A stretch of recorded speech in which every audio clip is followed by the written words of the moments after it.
เนาะเชื่อแพ้กูจ้ะ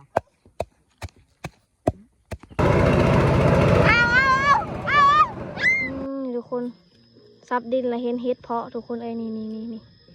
แตกกันหมดเลยเบิ่งนี่ปลาตัวทุกคนเอ้ยมาฟังนี่กะเฮ็ดอาลีอาล้อนี่สกี้เก็บสบายดีทุกคนมื้อนี้เฮากะมาอยู่กับช่องน้องกี้สาวฝั่งลาวแล้วทุกคนนะมื้อนี้กะสิพากันไปนาทุกคนไปเฮ็ดเสาตะกร้าแล้วทุกคนอันไปอ้อมหัวเสาตะกร้านะว่าแล้วกันมื้อนี้ก็ไปกันหลายคนทุกคนไปกับทีมงานที่เก่าที่เสาหาแล้วก็เอาพัดคุณไปตำลังไปกับหน้ากับหญ้าแล้วก็มีขอบดินนะเหมือนกันตอนนี้เขาก็สิไปก่อนนะทุกคนอันที่เพิ่นมาตำลังเมื่อนี้กะนิ่มบ่ได้ไปน้ำนะนิ่มเพิ่นไปโรงเรียนก็เลยได้ไปกันแต่สามนี้นะทุกคนไปติดตามชมกันทุกคน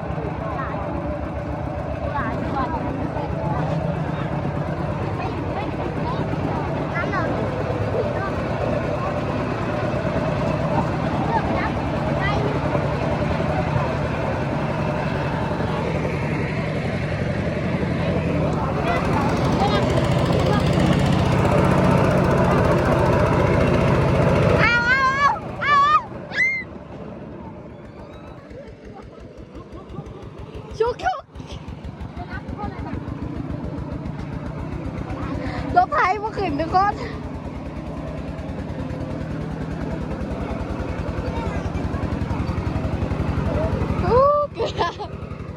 นี่ทุกคนตอนนี้เขาก็มาหอดนาทุกคนเลยสึกเมื่อยเนี่ยนิดนึงแก่รักหัวมาเมื่อกี้นี่ไกลเติบนี่ก็เป็นไม้อันรักหัวแล้วทุกคนเป็นฮาวนำยาวเติบทุกคนไว้ผูกนี่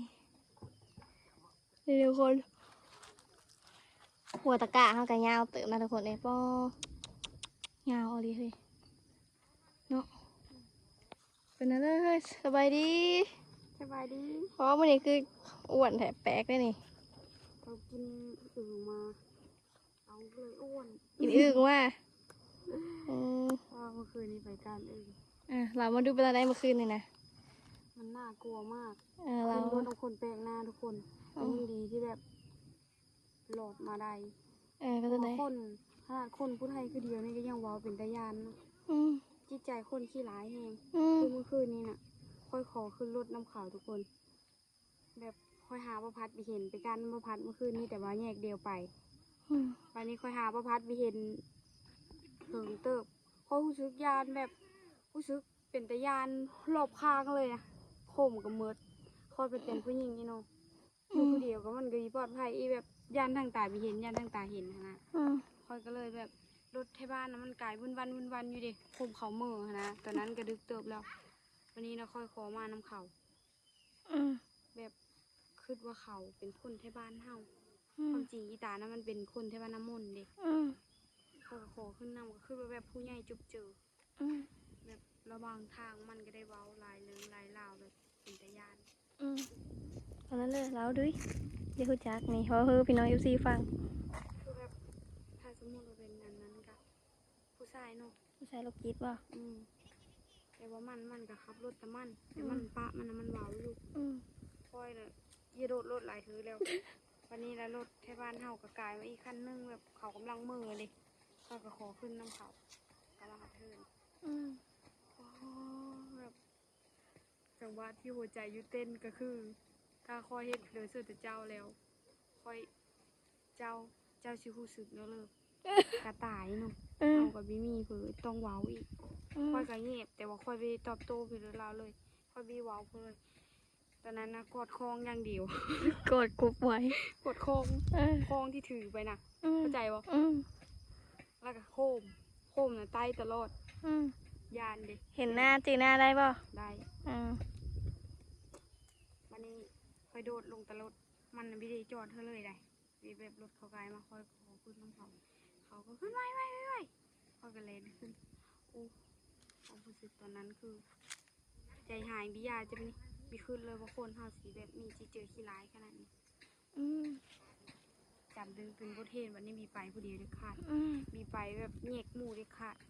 ก็ไม่ได้แยกดอกเมื่อคืนนี่นะมาพัดไปบอกค่อยเลยเขาคือว่าพัดน่ะเป็นลม คอยหาโทษที่ก็มีเห็นเนาะความจริงเพื่อนไปเพิกทุกคนเพิกจอม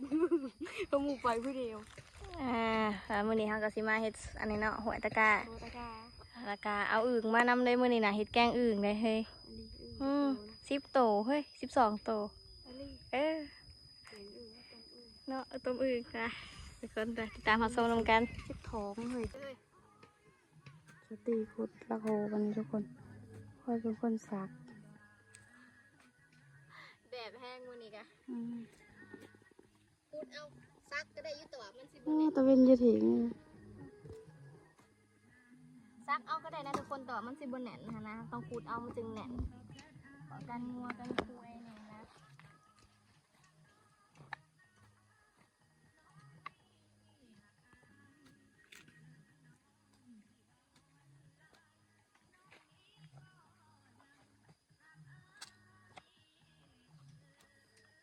กวางเต็มเนาะเด็กน้อยเขาหนทั่วเลยคอยกับสาวกี่เนี่ยเสียมนั่นเสียมรูดอีดอก เจ็บหรือว่า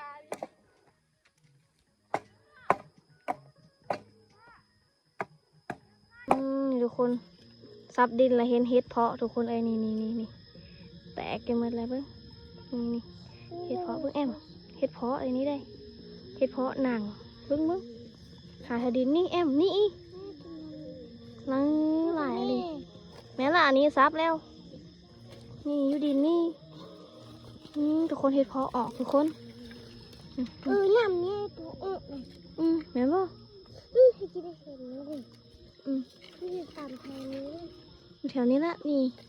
หามึงดุยลองเปิดมึงดุยแต่ทุกคนเห็นเห็ดเพาะทุกคนเลย4 อัน 4 หัวแถวบ่อนกำลังเห็ดอันนี้พอดีง่ายคำเห็ดบ่อนถมทุกคนเลยมันแดดแห้งอยู่เนาะพวกนะ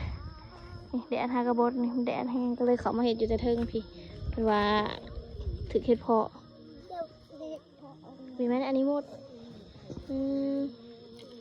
นี่ตัวพออันนี้นะ พอเผื่อ ตัวพอหมด เดี๋ยวเผื่อสบายดีด้วยแอมสบายดี สบายดีเอ็ด มาเอ็ดเยอะ เอ็ดตา เอ็ดกาแมนบอกเอ็ดโฮตากา โมตาตาม ากระเพอ มากับเพื่อนแล้วก็ไอ้ทุนแก่ มาสำนี้บ่ทุกคนไปเฮ็ดเวียกต่อกันตัวทุกคนนี่เซากิมาเขามาเบิ่งหน่อไม้นะมาเห็นเห็ดปวกทุกคนเห็ดปวกไก่น้อยนี่ เฮ็ดพ่อ ตับไก่น้อยนี่กำลังออกเลยทุกคนนี่อยู่นี่ก็มีหลาย คุณก็มี ลายบ่ยังนี่นะอ่อนๆอยู่นี่ ตายบ่ยะ นี่ทุกคนมันกำลังออกนี่หายเติบ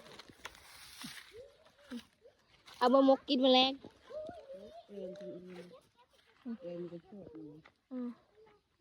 เห็ดปวกกำลังออกเลยเนาะ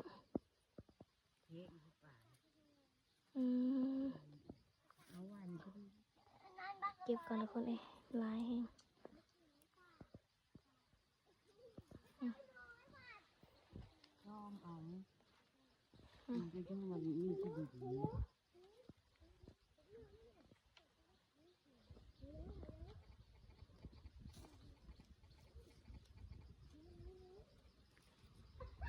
ปลาตัวทุกคนมาฟังนี่กะเฮ็ดอาริอาล้อนี่สกีเก็บในน้อยหนึ่งทุกคนนี่ยังพันละแบบถั่วได้นี่นะออกลายอันนี้เห็ดปวกไก่น้อยนี่ออกเป็นหมูใหญ่ๆนะทุกคนงามอันนี้ทุกคนนี่ตัวมีผัดว่าตีนใหญ่ๆนะตีนใหญ่ๆเขาเอาไปบ่ฮอดนะทุกคนมันจะเก็บไปทีละน้อยนี่มันจะเป็นแบบว่าตีนใหญ่นะแซ่บพอมันหักก็ออกตัวนี้นะฝนทำมันหักก็ออกเมื่อเช้านี้แหละคอยเก็บไปทีละน้อยเอาไปเฮ็ดกินแรงนะทุกคน เป็นละนะ เอาหม่องได้ก่อนนะความร้ายของมันนะเอาไปเมียนแล้วนะเอาไปเมียนแล้วนะสุดหนึ่งมีมาเอาใหม่นะมันลามมาถั่วนะเฮ็ดปวกใจน้อยออกเลยเฮ็ดปวกไงมันต้องออกแน่นอนเลยตอนนี้นะมันอาจจะออกบอกตอนนี้ดอกแต่อนาคตอีกเมื่อกี้เดือนก็ออกแล้ว อีกไม่กี่เดือนป้าหนึ่งก็ได้ เดือนเดียวก็ออกแล้ว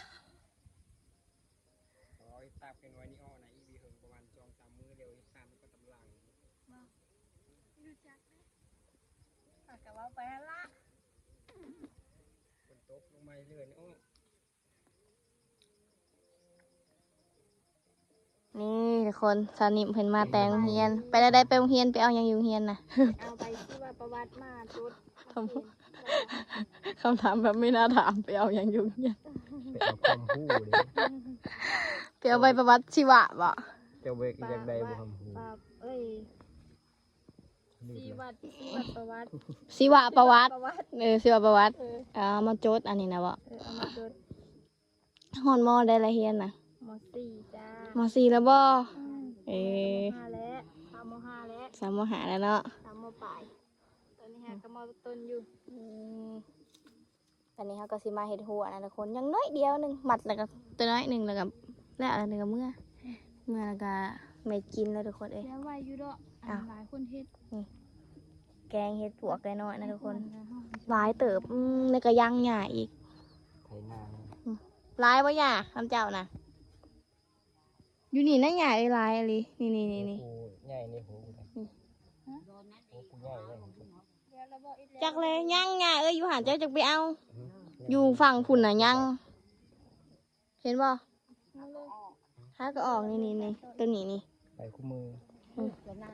ตัดเอ็ดแล้วเมื่อเลือดตุกไปเมื่อนั้นละ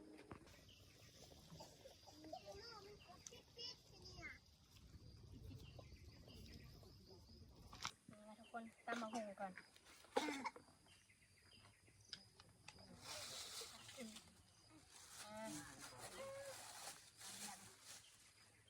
เอาเป็นเพชรเลยบ่ ไปเพชรเลย เพชร เพชรเลยมาคิดห้าวเชียว โดซุปเปอร์เพชร ซุปเปอร์เลยว่าเอาหมดติดแล้ว เอาธรรมดา เนี่ยแซ่บ เป็นเพื่ออียืน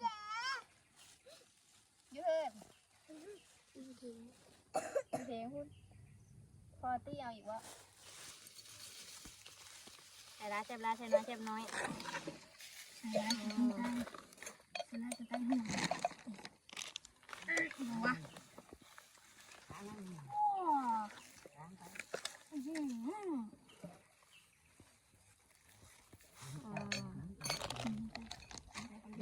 อีกวะ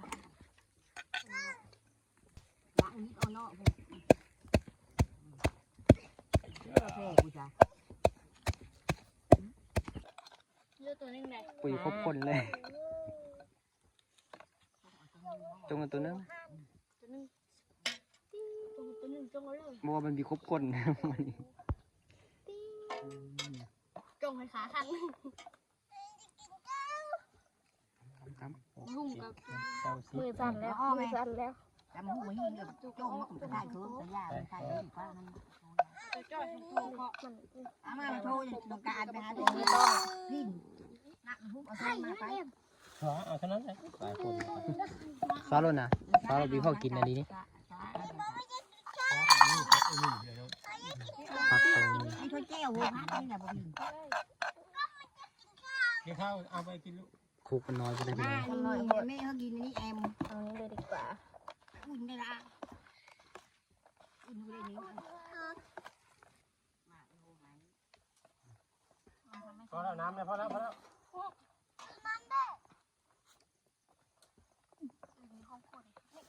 หัวอ้ายเดี๋ยวนี้เขียนชื่อแล้วหัวอ้ายกินนะว้าวจ่อย บ่ได้กินข้าวแล้วเนาะเดี๋ยวกินครั้งเงา กินกระยาดอกอึกมันนะ คอยไปการเด้อพูดเลยไปการนี่กินหลายก็มู่ เอาตัวแม่นะเอาครึ่งนึงเด้อเอาตัวแม่เด้อเอาไข่มันครึ่งนึงพ่อ นี่ชิมนุ ต่อไปยาชุบประจับแล้วกินน้ำเดียวพอละเออใส่มา ดีปะ นี่ทุกคนเอ้ยแกงอึ่งนี่2ตัวนี้เป็นของเจ๊ของภาษาชิมน้ำก่อนคักไปลอย เครื่องระบำรุ่งนะ ยังไม่ทันจงเลย จงชิคุกมันหู จงไหม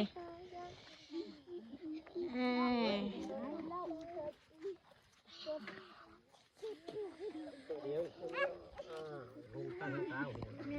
ว่าตัว อึ้งมีครบเดียว มึงก่อน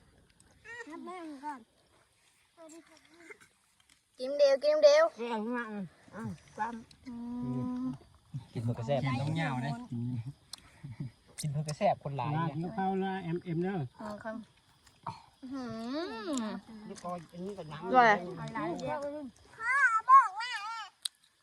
มันมีโบกเอาโบกของฝา ไข่เต็มท้องพัด เอ็มได้บอกเขาเอ็ม งอเงี้ยกินข้าว มากเลยคือว่ามีมากก็ยากคือว่าอย่างนั้นเรา โหดนะ ช่วงเลี้ยงน้ำกับปลาคอนนี่กินเลย อุ้ยไปข้าวเลยนะ ข้าวตัวเองเมื่อกี้นี่ เจ้าหันจำดีเอาเรื่องน้ำจำก็ถือ เพื่อจำคือ กินข้าวนะ มาเรื่องคนใส่เอากัน กินข้าวกินข้าว นี่อันเป็นเจ้าอันลูก ข้าวมาเรื่อยๆกินจ้ะ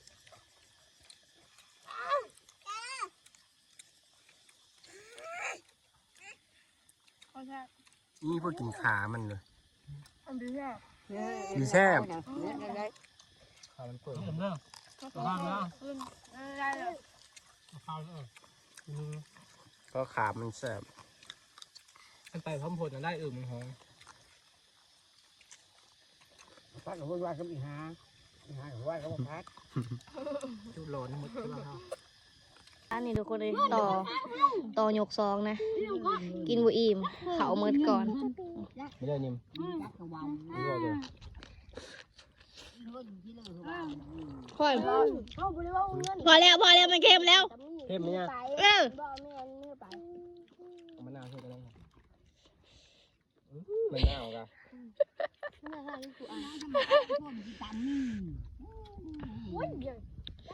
พี่เพื่อน เสียบจะวิจักแล้วนะเอาเงินน้อยเรื่องเงินได้ เอาเงินน้อยได้กินหลาย เอาเงินน้อยกินหลายแม่กับเด็กโบอ่อยยังได้กินเลย อันนี้ทุกคนหลังจากกินข้าวกินน้ำแล้วล่ะก็มาเห็ดเวียกต่อนะทุกคน มาอันเห็ดลักหัวต่อนะนี่ฝั่งนี้อยากแข็งนะทุกคน มันเป็นดินแข็งนะว่าละกันตัวพุ่นนะมันเป็นดินอ่อนเลยดินไถตัวนี้นะจะเป็นแบบว่า ดินแบบแข็งเลยนะต้องได้ซักเอาบอกกับคุดเอา